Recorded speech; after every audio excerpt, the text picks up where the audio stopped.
Hola a todos, hoy es un episodio diferente. Por primera vez en nuestro podcast tenemos un invitado.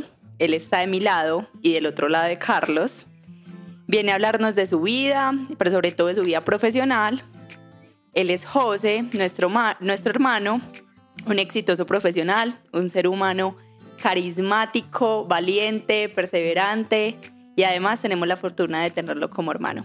Hola José, ¿cómo estás? Hola Mari, ¿cómo estás? Muy bien, Hola, muy Carlos. feliz. Hola José, ¿cómo estás? Estamos muy contentos de tenerte aquí en el podcast con nosotros y bueno, ¿cómo te sientes tú? Yo también muy bien, un poquito nervioso. Hace mucho no hablaba por cámara, pero bueno, ahí vamos rompiendo el hielo. Claro que sí. Bueno, como les dijimos, vamos a conversar con José de su vida a través de sus trabajos y también su visión del mundo profesional. Pero antes de eso, queremos que les cuentes a la audiencia, a nuestra audiencia, cómo fueron esos primeros años de vida en nuestra casa, ¿no? ¿Cómo fue tu adolescencia? ¿Cómo fue tu infancia también? Bueno, yo como hermano mayor de ustedes dos, digamos que siempre fui alguien que quiso velar por su familia, estar muy cercanos a ustedes, a mis hermanos, a mi familia, pues con mi papá y mamá siempre en nuestra adolescencia fuimos muy cercanos. Tuvimos algunas necesidades de las que vamos a hablar en este capítulo, económicas, lo que llevó a que desde joven tuviese que trabajar, quisiera apoyar a mi familia emprendiendo diferentes tipos de trabajo, y eso es lo que vamos a conversar acá en este podcast. Tú como hermano mayor, ¿cómo que sentías también de alguna forma esa necesidad del trabajo como por darnos un ejemplo a nosotros o como por apoyarnos de cierta forma? ¿Cómo lo veías tú? Total, yo de hecho recuerdo en esos primeros trabajos cuando salía a trabajar y pues, ustedes están en la casa. Para mí no había más satisfactorio que sentir que estaban allá protegidos y que yo era el que tenía que salir a trabajar. La verdad, siempre me daba una sensación muy grata el tener que hacerlo. Yo, como hermano mayor, lo disfruté mucho. Hubo momentos difíciles también que ya vamos a compartir, pero siempre pensé mucho en mis hermanos, ¿cierto? Como un protector, como un padre protector junto con mis papás. Siempre me vi de esa manera cuando hacía estos trabajos. Exacto. Nuestros padres, bueno, mi madre siempre fue ama de casa, pero aparte de ser ama de casa tuvo muchos trabajos. Yo creo que la ética del trabajo vino en gran parte también, pues no solo de mi padre, sino también de nuestra madre, que pues trabajó en todo lo que se pueda imaginar uno. Y mi padre por mucho tiempo estuvo trabajando por contratos. Entonces yo creo que eso también, esos de los periodos difíciles que menciona José, cuando mi papá, nuestro padre, estaba entre un contrato y otro, en la casa pues había un poco más de necesidades que cuando estaba trabajando. ¿Cómo fue esa adolescencia? ¿Cómo fue nuestra adolescencia? Sobre todo tú, que nosotros nos llevamos 3 años cada uno, pues yo más o menos, José me lleva 3 años, yo le llevo casi 3 años a Mari. Y entonces, pues obviamente él llegó primero a todas las etapas que nosotros. ¿Cómo fue esa adolescencia? Sí, fue complejo, fue muy bonito dentro de todo. Creo que ante la carencia igual siempre hubo mucho amor, mucho respeto, nos quisimos mucho, pero sí no era un secreto que siempre estábamos renegados de alguna forma económicamente cuando uno se comparaba con sus vecinos o con sus familiares. Siento que sí hubo algunas carencias económicas, de pronto sobre todo lujos que uno quería y que tal vez nunca pudo tener. Creo que yo fui uno de los que más lo vivió por ser el mayor. Eso va mejorando con el tiempo, pero siempre como que el mayor es al principio el que le toca vivir todas estas experiencias, pero teníamos claro que eso no iba a ser para siempre. O sea, creo que desde de adolescentes fuimos muy ambiciosos, hemos sido muy ambiciosos, siempre hemos querido crecer. Y aunque nos faltaban algunos lujos, siempre primó la educación. Y siempre nos dieron, nuestros padres nos inculcaron que la educación era ese camino para poder llegar lejos y salir adelante. Totalmente. Yo quiero también que entonces ya acá nos entremos y nos cuentes tú cómo llegaste a estudiar en la Universidad de Medellín y cómo fueron esos primeros pasos de acercamiento a elegir ingeniería de telecomunicaciones, que fue lo que iniciaste estudiando. ¿Cómo hiciste para estudiar? Cuando comencé a buscar carreras, soy muy honesto, ¿no? Sabía que era bueno en las matemáticas y tenía claro que quería estudiar ingeniería, pero creo que me movía más el dinero que la pasión en ese momento. Siendo sincero, era como que pensaba, pucha, tengo que estar en una carrera que no salga y de plata. Ese era el pensar de uno y ese era el pensar de los papás y qué es lo que está de moda y qué es lo que está en tendencia. Entonces mi papá me guió con telecomunicaciones porque en ese momento estaba el auge de pues, todo el tema electrónico y las telecomunicaciones.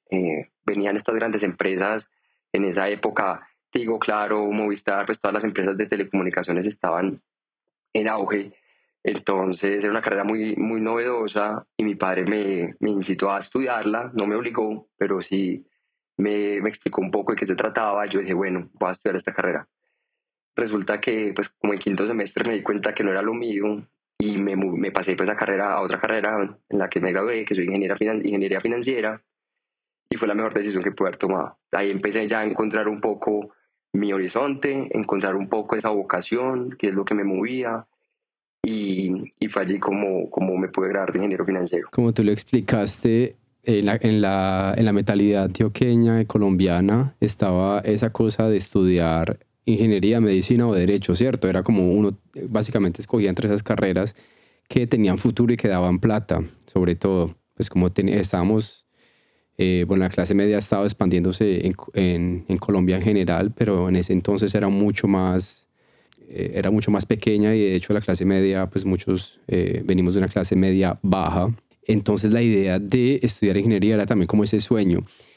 Otra cosa es cómo viviste ese cambio, porque para los padres generalmente puede verse como un fracaso el hecho de que un hijo quiera cambiarse de carrera, ¿no? Como una pérdida de tiempo o lo que sea, como ¿qué te llevó a tomar esa decisión y de dónde sacaste la valentía y el coraje para hacerlo? No, definitivamente no era feliz. O sea, me di cuenta de que cada que iba a una clase era una tortura un poco. No me las disfrutaba, no me llegaba la información, no la recibía, no podía concentrarme.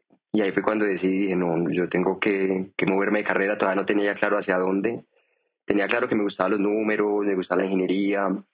Y es por ello que me fui un tiempo a vivir a Barranquilla, donde una tía, a pensar un poco la vida y ver qué era lo que quería. Y ahí fue buscando entre las carreras, pues tampoco quería perder tiempo, entonces encontré que en ingeniería financiera en la universidad me homologaban materias, y eso era lo que quería hacerles ver a mis papás, que tampoco habíamos perdido todo el tiempo ni todo el dinero, además que mi papá había estado haciendo un esfuerzo muy grande, la carrera la pagamos con ICETEX, entonces para mí también era muy doloroso fallarles de esa manera porque sabía el esfuerzo que había detrás, pero lograr hacer ese cambio definitivamente hoy muestra que fue la mejor decisión que pude haber tomado. Totalmente. Hoy estás viendo los frutos de todo ese esfuerzo y de esas decisiones que uno toma durante pues, la vida. Hoy sabemos que has ejercido cargos gerenciales, pero queremos también como conocer toda tu trayectoria en el ámbito laboral. Entonces, cuéntanos cuáles fueron esos primeros trabajos que tuviste. Bueno, desde joven trabajé mucho, digamos, en trabajos muy informales, por necesidades familiares. Mi papá, pues, tuvo un tiempo que se quedó desempleado, casi un año. En esta época recuerdo que a mi mamá le tocó, pues, hacer de todo, desde vender empanadas, repartir periódico. Creo que hemos pasado por diferentes empleos. Yo traté de ayudar siempre en la familia en lo que pude. Cuando hacían las empanadas, entonces moría la carne. Trataba de estar ahí presente y ayudarles siempre a ellos. Vendí periódico con mi papá. También trabajé en un café internet. Trabajé en San Andresito. O sea, creo que como vendedor. He pasado por muchos trabajos. Pasé por muchos trabajos antes de poder graduarme de la universidad y poder lograr ser profesional.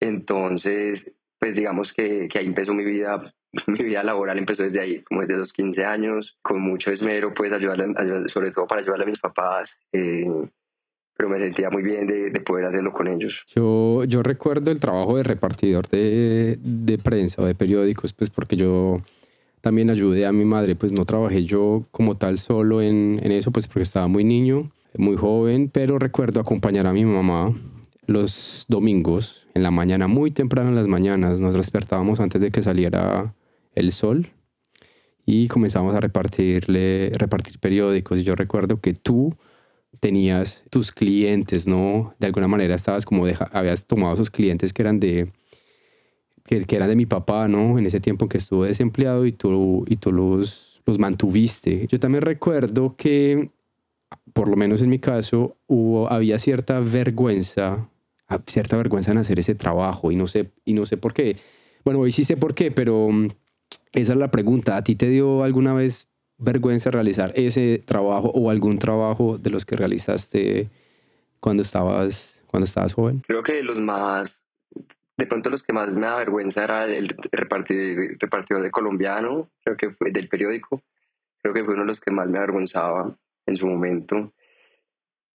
Entiende uno que cuando uno es adolescente, pues uno le da pena todo, le da pena a los papás, le da pena a su familia, le da pena que lo vean mal vestido, mal parqueado, uno vive mucho el que dirán. Creo que uno con los años va perdiendo esa vergüenza. Y hoy miro hacia atrás y me entiendo, o sea, comprendo a ese joven que se avergonzaba, no creo que esté malo en que haya tenido esa vergüenza, pero aún así con esa vergüenza que le daba, lo hacía con todo el coraje porque sabía que era transitorio, que era un momento de vida que le había tocado vivir y lo aceptó con todo el corazón. Entonces poder hacerlo significaba más que esa vergüenza. O sea, era más importante poder hacerlo que la vergüenza misma que le daba. Y yo creo que es normal, creo que con los años la ha ido perdiendo, se va perdiendo esas vergüenzas y hoy miro es con admiración. Hoy de verdad veo con admiración a ese joven que logró hacerlo. De hecho, a veces lo veo con nostalgia y digo, wow, qué coraje el que tenía, que aún pudiendo pasar insultos o pues de pronto compañeros que se pudieran reír de uno por hacer ciertos trabajos, igual no le importó y logró hacerlo para poder ayudar a su familia. Qué lindo eso, José. Eso de verdad demuestra como la valentía y habla mucho de nosotros también como familia. De hecho, yo le contaba a Carlos que en algún momento yo me sentí súper mal porque una compañera en la universidad, en uno de los trabajos que mi mamá tenía en el colegio, vendiéndole a los niños en el colegio los algos y haciéndole almuerzo a los profesores, llegó una chica a la universidad allá al colegio y después me llegaron rumores de que estaba como criticando el trabajo que mi mamá hacía. Entonces, pues es algo más común de lo que uno cree, y también está el hecho de compararse. Entonces te entiendo completamente y pues abrazo mucho como esa historia de nosotros. ¿Cuál fue el mayor aprendizaje que te dejó estos trabajos? Algo que se me queda y que tengo todavía muy presente en mi vida y esa frase que uno no entiende cuando está joven, pero que con los años hace más sentido del trabajo dignifica, ¿cierto? La importancia del trabajo, o sea, el trabajo es lo que es ese puente para cumplir sueños, es esa acción que nos hace llegar más lejos. Todo trabajo merece valor y respeto y, y eso es lo que me dejó en la vida. O sea, amo trabajar, me parece importantísimo, me parece importante aprender, me parece importante conocer gente, me parece válido. Yo creo que todo trabajo se aprende, o sea, independiente de que seas, estés gerenciando una empresa, estés gerenciando un negocio, estés como ingeniero, cuando uno se rodea de personas maravillosas, hace que todo trabajo sea valioso, atender al cliente. Me encanta atender los usuarios, atender clientes. Siempre llevaba una sonrisa me acuerdo a mis compradores del periódico cuando les iba a entregar el periódico, a cobrárselos, o cuando vendí buñuelos afuera de un café internet, o cuando atendí el café internet. Siempre lo hice con con las ganas de servir. Y eso me lo dejaron todos estos trabajos que hice, porque todos se trataban de eso, de servir. Exacto, muy bien, es muy bonito todo eso. Hay dos cosas, mencionaste la ambición, entonces quería preguntarte la primera cosa sobre esa ambición, si te consideras ambicioso y cómo es esa relación tuya con alcanzar cosas cada vez mayores. Y lo otro es, ¿crees que esa ética laboral vino desde una educación familiar o la educación familiar influyó en esa ética laboral? Bueno, ambiciosos, sí, yo creo que los tres somos muy ambiciosos. Considero que tenemos una ambición buena, ¿cierto? Esas ambiciones que no están por encima de la ética. O sea, es bueno ambicionar, pero siempre y cuando nunca rompas valores o lo que tú percibes que es bueno o malo. Entonces, sí, me encanta soñar, no me gusta quedarme quieto. Cuando tengo un nuevo trabajo, bueno, ya estoy pensando, bueno, ¿y para dónde va para esto? ¿Cierto? ¿Para qué sigue? What's next? ¿Qué quiero hacer como siguiente paso? Y desde que entré, recuerdo cuando tuve ese primer trabajo formal, ya como ingeniero, siempre fue ambicionar, pues, bueno, ¿para dónde voy? O sea, estos próximos 10 años, ¿qué me esperan? Entonces, es chévere, siempre y cuando también te disfrutes el presente. Es muy importante disfrutarse siempre el presente porque hay gente que está ambicionando todo el tiempo y ambicionar también es pensar mucho en el futuro, pero a veces sin disfrutarse lo que estás haciendo hoy. Y en su momento me lo disfruté, o sea, aunque podía dar vergüenza o lo que sea, disfruté estar trabajando en un café de internet, disfrutaba recibir mi pago, porque sabía que eso era parte de un proceso, porque yo ya tenía claro que iba a estudiar y que iba a ser profesional y que iba a ir para adelante, pero siempre me disfruté esos procesos, siempre. Y yo creo que viene mucho desde la familia. O sea, yo creo que son los valores que nos inculcaron nuestra familia lo que hace que nosotros impregnemos esa ética al trabajo. Sí, yo también estoy totalmente de acuerdo. Yo creo que eso viene desde casa. José, cuando estabas en la universidad, tú empezaste como esa primera parte profesional a desarrollarla con un amigo. Trabajaste con un amigo. Cuéntanos un poquito de cómo fue esa experiencia. Sí, eso fue antes de la práctica laboral. Trabajé 6 meses en una empresa de ropa que estaba creando, sí. Fui un auxiliar contable, por así decirlo. Hacíamos de todo, o sea, fui el que recibía las telas, el que revisaba el inventario, el que facturaba, el que cobraba. Fue un poco complejo porque ese primer acercamiento laboral fue en una empresa que no estaba muy estructurada, ¿cierto? Entonces yo decía, pucha, esto me parece súper difícil. Si esto es tan difícil acá, en una empresa grande tiene que ser 10 veces más difícil. Y fue cuando me di cuenta que no, cuando ya después estuve en una empresa grande, me di cuenta, o no, en esas empresas pequeñas muchas veces te toca hacer de todo. O sea, y cuando no hay tanto orden, todo se complejiza más. Entonces esa experiencia fue un poquito fuerte, pues me encantó, igual uno de todo aprendí demasiado, pero bueno, duró solamente como 6 meses, antes de 6 meses, un año, no recuerdo, antes de pasar a hacer mis prácticas laborales. Pero yo creo que todos quisiéramos eso, como tener ese primer acercamiento. Yo creo que todos recordamos ese momento en esa primera empresa de ropa de un amigo nuestro. Y yo creo que fue una experiencia, yo la recuerdo fue una experiencia muy bonita. Y yo sé que fue muy difícil en temas laborales, pues que era realmente un primer trabajo formal en lo que estabas, en tu carrera, ¿no? En la carrera que estabas haciendo, que era finanzas, ingeniería financiera.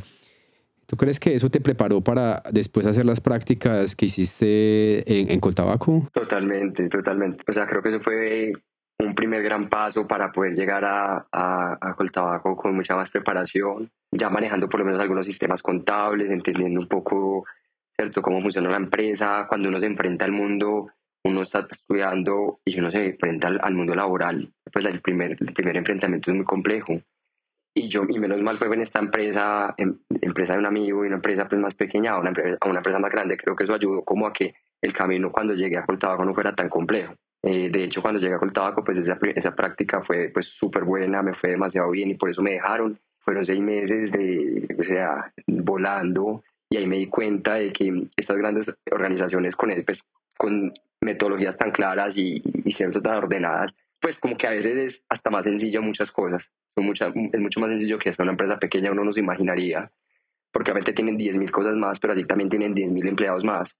Entonces cada empleado está muy enfocado en su función y en eso que hace, cosa que no sucede con estas empresas pequeñas. ¿Y tú cómo llegaste a Coltabaco? O sea, ¿tú te soñabas hacer tus prácticas allá? ¿Tenías otras empresas en mente o fue una decisión circunstancial? Yo recuerdo que mandaron la convocatoria. En la universidad muchos dijeron como no, allá solo pasan por rosca, no perdamos el tiempo. Yo presenté el examen de inglés, era un examen de inglés inicialmente, lo presenté literal como una hora antes de que se cerrara la convocatoria. Y yo, pero no tengo nada que perder, voy a presentarme. Me presenté, pasé, pues tuve una entrevista luego, pasé, y era una de esas empresas sueño de mi vida. O sea, soñaba mucho trabajar en una empresa, en Antioquia muy relevante, muy importante. Soñaba trabajar allí o en Argos. Tenía muy claro como esas dos empresas en mi cabeza siempre. Digamos que manifesté mucho poder trabajar allí y increíblemente lo logré y nunca pensé, o sea, uno lo veía súper lejano, Y cuando logré entrar es como, wow, sí es posible. ¿Qué es lo bueno y qué es lo malo de trabajar en una empresa tan grande, en un grupo tan grande como es Philip Morris? ¿Qué cosas son buenas de ser parte de una empresa así y qué es lo malo? ¿Qué piensas tú? Bueno, a ver, lo bueno, se me vienen muchas cosas a la mente, porque yo trabajé 11 años, entonces fue mi escuela, ha sido mi escuela de vida, de trabajo. Lo bueno es que pues son empresas demasiado organizadas, las estructuras, saben para dónde van, tienen estrategias claras. Son empresas que se transforman constantemente, vienen con mucha transformación. De hecho, es una empresa que hoy ya está cambiando su modelo de negocio, tiene mucho orden porque pues, es una multinacional suiza, pues reportábamos cuál es en Suiza, entonces todo era estrictamente organizado. Entonces eso te ayuda mucho, tu vida se va volviendo un poco así. Tú mismo también te vas volviendo mucho más organizado, más disciplinado para tu vida personal. Se impregna mucho esa cultura organizacional en tu vida. Entonces, creo que eso es lo más bueno que pude haber vivido durante ese periodo en Philip Morris. Digamos que lo más complejo es precisamente también como hay tanta transformación, hay tantos cambios. Cuando hubo un tiempo que, recuerdo, salió mucha gente de la organización, fueron golpes duros ver a tus compañeros salir por procesos de transformación y pues creo que pasan todas las empresas, no solo en Philip Morris, pero en todas las empresas grandes suceden estos cambios estructurales fuertes y a veces te genera como un poco de inestabilidad o inseguridad, incertidumbre más que todo, te da un poquito de miedo, entonces ¿cuándo seré yo? ¿Seré el próximo? ¿No seré el próximo? Entonces a veces genera esas incertidumbres, pero creo que eso también puede pasar en cualquier empresas medianas o empresas pequeñas, pero creo que son más las cosas buenas que malas que no puede vivir en empresas como esta. Mencionaste que duraste 11 años trabajando para esta empresa. ¿Qué cargos tuviste ahí? ¿Cuál fue esa evolución? Tuve 5 cargos diferentes en 11 años. Empecé como analista de costo, luego analista de reporte de presupuesto, pasé a ser analista de planeación financiera, luego pasé como supervisor de marketing y terminé como el PMO de la organización. Un trabajo muy chévere. Me permitió tener una vista 360 de la organización en áreas como finanzas, marketing, estrategia de proyectos. Y eso ha sido una de las cosas que me puede haber dado la empresa, darme la oportunidad de poder conocer diferentes áreas. Como todos sabemos, Philip Morris es una empresa que produce cigarrillos y que produce cigarrillos electrónicos. ¿Alguna vez te planteaste o hubo algún conflicto moral en estos años que trabajaste en la empresa con respecto a producir cosas que le generan daño a la gente? Al principio no, ¿sabes? Cuando estaba joven, estaba en la práctica y salí a trabajar y bueno, era como una empresa sueño. Ya fueron los últimos años que me empezó a generar un poquito esa carga moral, aún pues con la nueva visión que tiene la compañía, que es una visión de un futuro libre de humo y están trabajando mucho por ello. De hecho, han comprado farmacéuticas, están haciendo otro tipo de trabajo, pero obviamente pues su cosa de negocio sigue siendo los cigarrillos. Ya al último sí, como que no me sentía cómodo, pues no lo juzgo, no, simplemente ya no vibraba con ese negocio, con el mercado y quería cambiar, pues también quería, ya lleva 11 años, ya es hora de un cambio, conocer otra industria, trabajar en otro sector. Entonces, también fue más por eso. Yo entiendo que son organizaciones, pues, a veces venden lo que venden, pero también creo que son organizaciones que saben lo que venden y son fronteras por esto. Venden el producto de frente y al final es el consumidor quien decide tomarlo. Igual son organizaciones pues que tienen otras labores sociales detrás de lo que hacen y organizacionalmente y culturalmente cuidan y velan mucho por sus empleados. ¿Y cómo fue ese proceso para dejar una compañía en la que tú estuviste por 11 años? ¿Cómo fue esa transición? Sí, yo creo que estaba ya desgastado.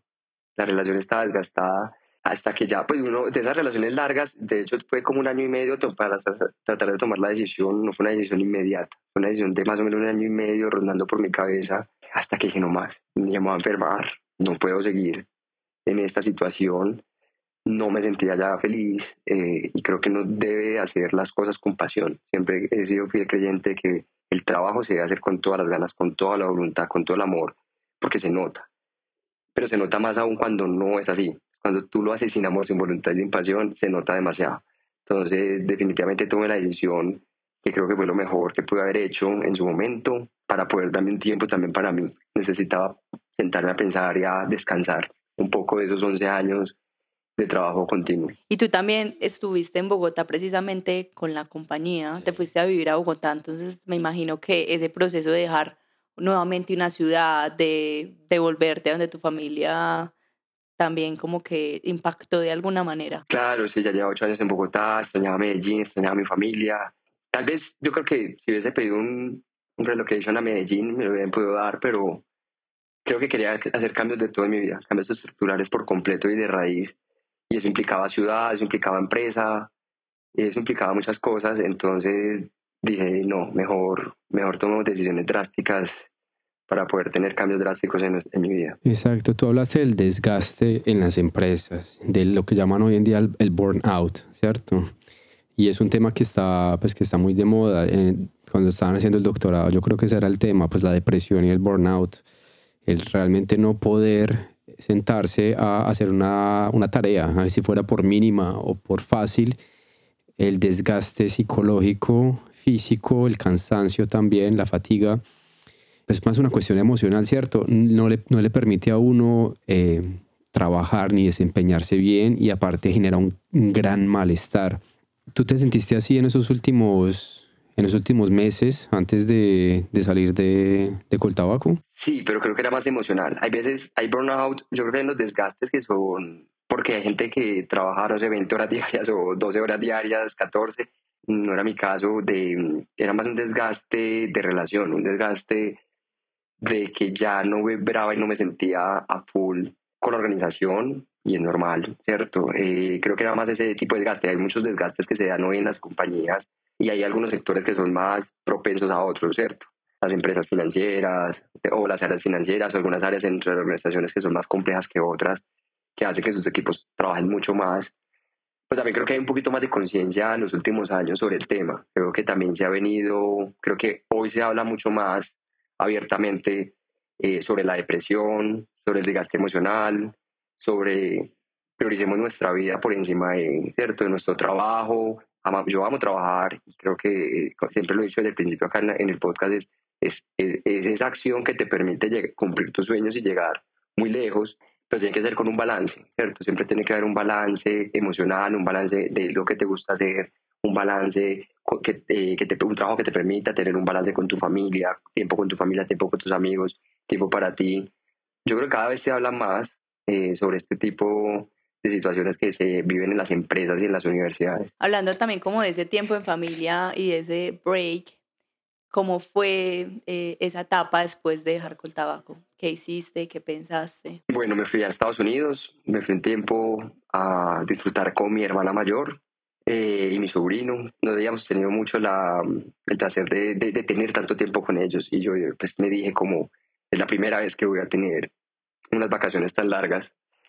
Entonces, por eso decidí irme a Nueva York, a Connecticut, perdón, a disfrutar de mi familia, a estar con ellos, a tomarme un break, a vivir el invierno americano, la nieve. Quería disfrutar todo ese momento, quería tener tiempo para mí, descansar, visitar amigos y replantear mi vida, replantear hacia dónde quería ir. Esto es una relación de 11 años, como una relación personal, muy personal, es una tusa, literal, y no sabía hacia dónde ir. O sea, tanto apego tenía a la compañía que ya no sabía hacia dónde encaminarme. Entonces decidí contratar un coach que me ayude a revisar mi hoja de vida, a conversar con él.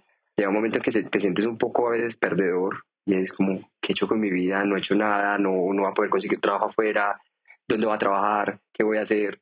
O sea, se siente uno súper perdido cuando tiene una relación tan larga con una empresa y sale al mundo como un poco desorientado. Entonces, esos 6 meses me ayudaron mucho precisamente a organizar mis ideas, a creer otra vez en mí y a entender de corazón qué era lo que quería. ¿Hubo alguna situación, algún momento, alguna práctica que te ayudó a cambiar, que te hizo cambiar algo mientras estabas en ese descanso, digamos, en ese tiempo sin trabajo y que cambió algo en ti? Sí, cuando llegué, yo me llevé un par de libros a Connecticut y preciso para mi cumpleaños en agosto, yo me fui en octubre, me regalaron un libro que se llama Deja de ser tú, de Joe Dispenza. Y los libros yo creo que le hablan a uno, y ese libro me habló a mí. O sea, ese libro empecé a leer y yo decía, este libro me está hablando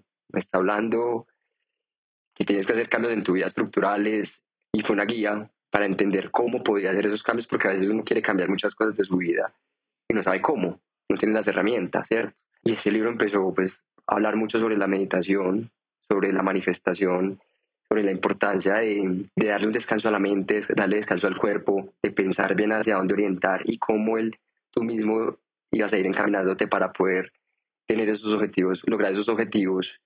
Y empecé todos los días a meditar sobre mis objetivos, todos los días, todo sagrado, 20 minutos diarios, lo primero que hacía en la mañana, a pensar hacia dónde quería ir, qué quería hacer, cómo era el José que quería ver cuando volviera a Medellín. Y creo que todo ese espacio, todo ese momento me ayudó demasiado a soltar muchas cosas de mi vida, a cambiar por completo mi vida. Y eso es lo que ha hecho que hoy se reflejen todos pues esos logros que he venido obteniendo durante este año y medio que regresé a Medellín. Y fue muy bonito ese momento para mí. Creo que uno de los momentos más importantes de mi vida. Yo nunca había visto que un libro transformara tanto a una persona como José Daniel. Yo fui testigo de ese cambio tan loco, fueron como por 6 meses. 6 meses. Y literalmente se fue un hermano y llegó otro completamente distinto, reenfocado, con una visión del mundo completamente diferente, con una visión de sí mismo muy distinta y de verdad muy transformador.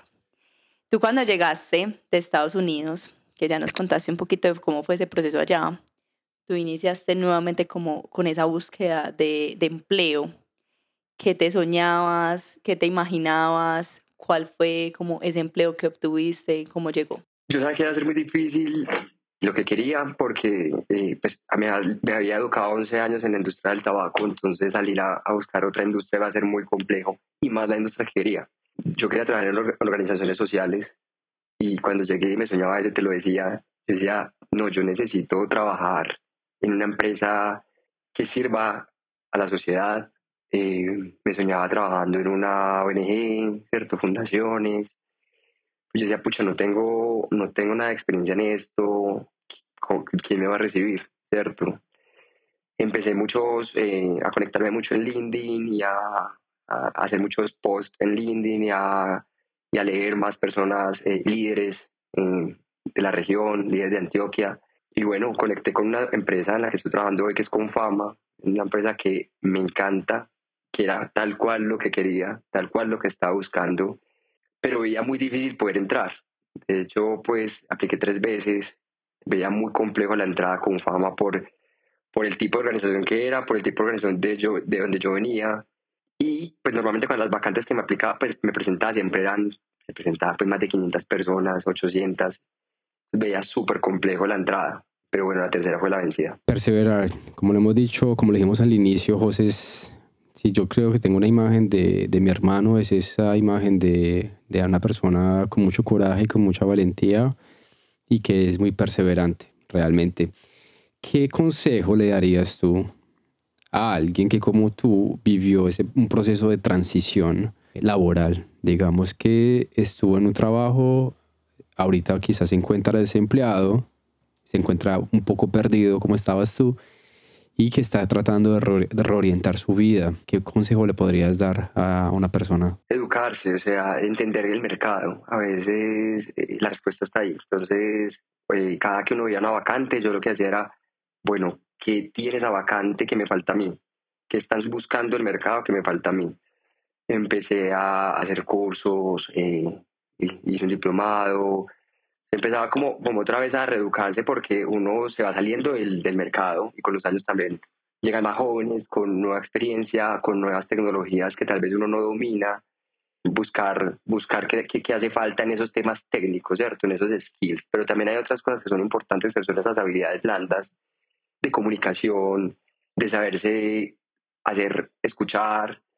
La verdad, cada entrevista en la que pasé fue un aprendizaje. Tuve entrevistas grupales, tuve entrevistas personales. Cada entrevista para mí era un aprendizaje, y pasé como por 10, y yo no lo veía como un fracaso, no veía como fracaso cada entrevista en la que pasaba, sino como un aprendizaje que yo salía de algún proceso. Yo decía, uy, increíble que yo no haya notado esto, increíble que yo no supiera esto, desde lo técnico hasta una habilidad blanda, y todo ese proceso va enseñando. Yo sé que a veces es difícil, y más que hay personas que tal vez tengan necesidades puntuales. Gracias a Dios, yo cuando pues, estuve en esta búsqueda de trabajo, pues estaba con mis papás de nuevo, me recibieron en mi familia, estábamos en un momento en que no, pues, no teníamos las necesidades. Yo sí me imagino que buscar un trabajo con una necesidad de ser más complejo, pero va a llegar ese trabajo, y enviar muchas hojas de vida. O sea, yo envié muchas. O sea, eso es un trabajo, buscar trabajo es un trabajo de tiempo completo, desde las 8 de la mañana hasta las 5 de la tarde, en todas las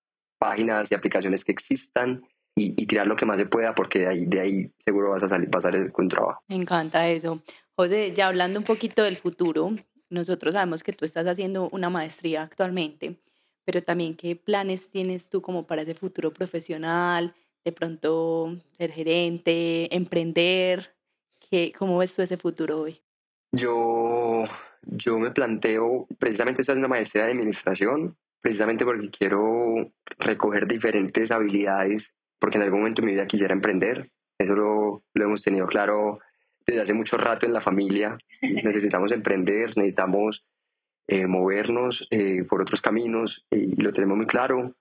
Creo que llegará en su momento, con calma lo estamos haciendo, lo estamos pensando, y parte de esa maestría que yo quiero hacer eh, la pienso para eso. Obviamente también me encanta el mundo corporativo, y quisiera en la empresa que algún día tengamos, podamos yo impregnarles a ese mundo corporativo que ya viví, desde todos los frentes en los que he trabajado. Pero por ahora seguir dando todo mi 100 en Confama, trabajando fuerte. Quisiera crecer mucho allí, moverme también entre áreas. Entonces me sigo viendo ahí todavía en un mundo corporativo en el corto mediano, pero depende también mucho de cómo evolucionen esos emprendimientos, porque yo creo que llegará el momento en que también uno tenga que decidir y poner toda su energía y su empeño en eso que lo necesita. Total. Exacto. ¿Y tú qué has vivido toda tu vida profesional en el mundo corporativo?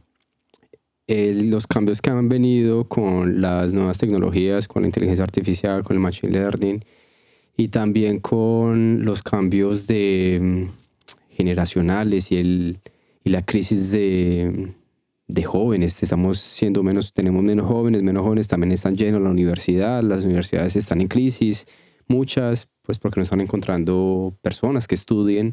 ¿Cómo ves tú que las organizaciones se están reestructurando, si no se están reestructurando? ¿Qué están haciendo para enfrentar todos estos problemas, ¿no? que vienen con una parte con toda la cuestión tecnológica, y por otra parte también todo el tema social, ¿no? Yo creo que no es un secreto, y yo por eso también, pues a los jóvenes que ven el podcast, el trabajo es sumamente valioso, y más con la época que se nos vienen.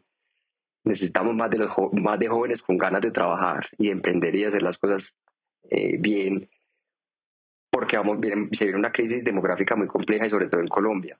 En Colombia creo que estamos en nuestro pic de productividad, de productividad, no, pues de trabajo, porque tenemos mucha mano de obra joven todavía, pero va a llegar un momento en que ya la curva se va hacia abajo. Entonces tenemos que buscar la manera de ser más productivos, porque vamos a tener menos fuerza laboral. Entonces yo sé que las organizaciones ya se preparan para esto. Al tener menos fuerza laboral, tenemos que cada vez depender más de las tecnologías, y es muy importante que las empresas inviertan en todos estos temas de machine learning y IA.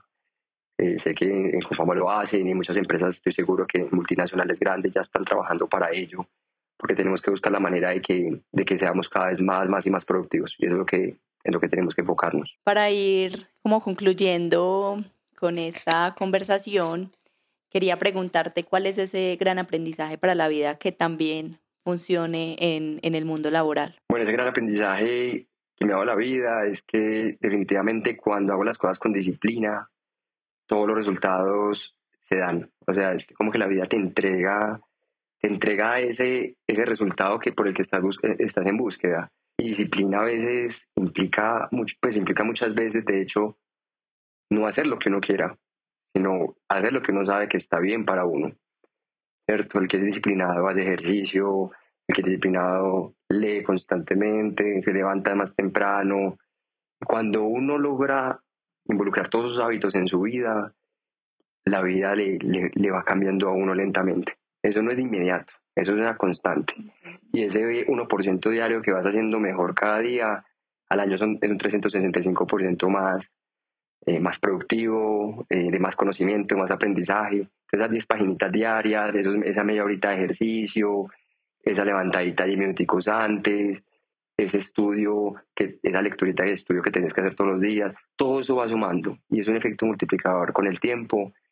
Y yo creo que eso sirve tanto para el trabajo como para la vida. Sí, yo estoy completamente de acuerdo. Yo creo que escribí una newsletter sobre los hábitos y en esa newsletter hablaba de la disciplina y decía que la disciplina, quien es disciplinado realmente conoce el esfuerzo, ¿cierto? Sabe el esfuerzo y sabe también que la voluntad por sí sola no basta para realizar las cosas. Como tú dices, uno hace cosas a través de la disciplina que no siempre quiere hacer y eso también está bien. Porque me parece a mí que quien logra ser disciplinado también logra entonces vencer más fácilmente las adicciones. Y en esa newsletter te hablaba de los hábitos y las adicciones. Muy bien. Listo, para ir terminando, José, entonces te queremos hacer como un pequeño quiz así rápido sobre preguntas ligeras. Y aquí, pues entonces empecemos. Mari, empieza tú. Pero es que esta ya me la sé yo. ¿Shakira o Karol G? Está muy difícil. Shakira. Sí. ¿Café o té? Café. ¿Serio? Pues, tú sabes que le huyo un poco al café, pero creo que tomo mucho más café que té. Ok. ¿Vacaciones en la playa o en montaña? Muy difícil. Playa. Perfecto. ¿Cuál es la aplicación que más usas en el celular en estos momentos? Va a sonar muy ñoño, pero LinkedIn. Me consta. ¿iPhone o Android? iPhone. ¿Salir de rumba o Netflix en chill? Creo que cada vez más Netflix and chill. Un destino que quieras conocer. Tailandia. Uno al que quieras volver. ¿No sabes cuál? Sí, yo sí sé. ¿Cuál? Croacia. Sí. Ay, lo conozco mucho. Otra pregunta más filosófica. ¿Seguir el instinto o dejarse llevar como por la corriente? Seguir el instinto. El instinto nunca falla. Sí. Ay, bueno, me encantó esta conversación. Gracias, José, por regalarnos tu tiempo, por abrirse